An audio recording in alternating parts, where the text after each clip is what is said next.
Kolaborasi antara Tiongkok dan Indonesia dalam Belt and Road Initiative atau BRI diharapkan dapat memberikan manfaat bagi kedua negara. Sejumlah pencapaian yang signifikan pun berhasil dicapai selama 1 dekade perkembangan kemitraan kedua negara. Apa saja kemudian perkembangan signifikan yang berhasil diraih Indonesia melalui kerjasama dengan Tiongkok? Berikut ulasannya.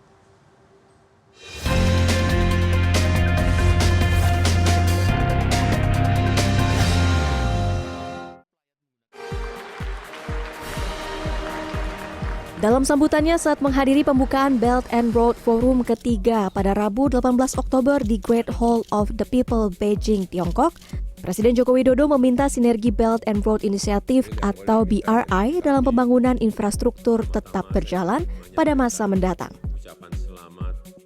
Menurut Presiden Jokowi, di tengah situasi global yang semakin terpecah belah, kerjasama BRI tak boleh dipolitisasi dan sinergi BRI dalam pembangunan infrastruktur dapat terus berjalan. Jokowi mengatakan, rasa memiliki penting untuk keberlangsungan sebuah proyek, sehingga sinergi diperlukan guna memberi ruang kepemilikan bagi negara tuan rumah untuk mengerjakan proyek nasionalnya secara mandiri. Misalnya proyek kereta cepat Jakarta-Bandung di Indonesia. Presiden berharap kerjasama dapat dilakukan untuk pembangunan ibu kota Nusantara dengan prinsip kemitraan yang setara dan saling menguntungkan. Proyek BRI harus berlandaskan prinsip kemitraan yang setara dan saling menguntungkan, serta dilengkapi dengan perencanaan yang matang, penggunaan sistem pendanaan yang transparan, penyerapan tenaga kerja lokal, dan pemanfaatan produk dalam negeri. Yang ketiga, keberlanjutan proyek BRI harus dipastikan untuk jangka panjang dan memperkokoh fondasi ekonomi negara mitra, bukan justru mempersulit kondisi fiskalnya. Saat bertemu dengan Perdana Menteri Tiongkok Li Qiang di Beijing, Presiden Jokowi juga menegaskan Indonesia mengapresiasi perkembangan kemitraan Indonesia dan Tiongkok yang telah terjalin dalam 10 tahun terakhir. Tiongkok bahkan menjadi investor kedua terbesar untuk Indonesia. Dalam pertemuan tersebut, Presiden didampingi oleh Menteri Luar Negeri Retno Marsudi, PJ Menko Marves Erick Thohir, Menteri Perdagangan Zulkifli Hasan, dan Sekretaris Kabinet Pramono Anung. Senada dengan pernyataan Presiden Joko Widodo, dua Menteri Kabinet Indonesia Maju Erick Thohir, Menteri BUMN sekaligus penjabat Menko Marves, dan Menteri Koordinator Bidang Perekonomian Erlangga Hartarto juga menyebut Forum Bisnis Indonesia-Tiongkok telah menghasilkan kesepakatan kerjasama menguntungkan bagi Indonesia. Bahkan secara tegas Erick Thohir menyebut tak hanya kesepakatan sebesar 204 triliun rupiah yang sudah diteken, tapi masih ada potensi kesepakatan hingga 455 triliun rupiah. China Business Forum ini forum yang sangat positif. Kenapa? Kalau kita lihat tadi pertumbuhan investasi dari China ke Indonesia itu kan kalau kita lihat 2013 itu baru kurang lebih 280 juta US. Sekarang sudah di angka 8,6 miliar US dollar. Artinya ini signifikan. Dan kita lihat juga memang teknologi di China ini maju sekali. Apalagi kita mau mendorong hilirisasi sumber daya alam, dan kita juga mau dorong juga ekonomi hijau, ya listrik hijau, dan juga teknologi lainnya.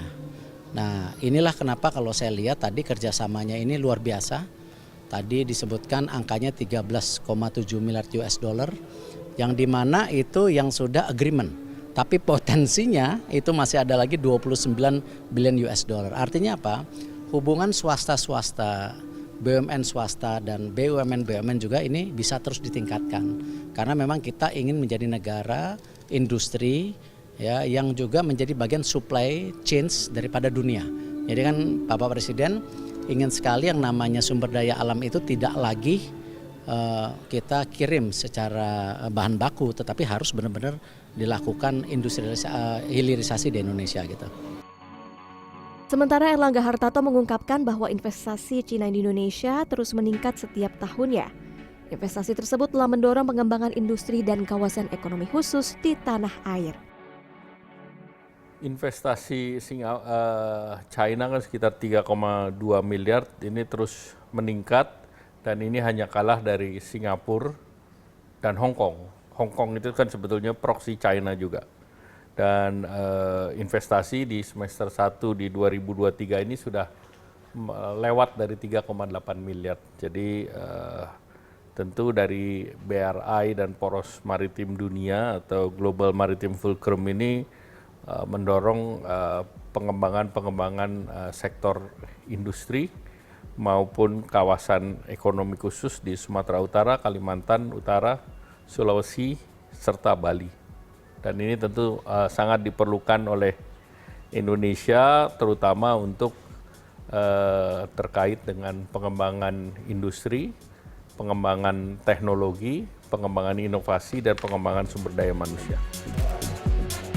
Dalam Forum Bisnis Indonesia dan Tiongkok, total ada 31 kerjasama yang sudah ditandatangani. 31 kerjasama ini dilakukan antara sesama BUMN Indonesia-Tiongkok dan swasta Indonesia-Tiongkok. Hubungan kerjasama yang terjadi dalam inisiatif Sabuk dan Jalan Belt and Road Initiative, BRI, terjalin baik antara BUMN maupun pihak swasta akan terus ditingkatkan. Ini perlu dilakukan karena Indonesia juga ingin menjadi negara industri dan bagian dari rantai pasok dunia.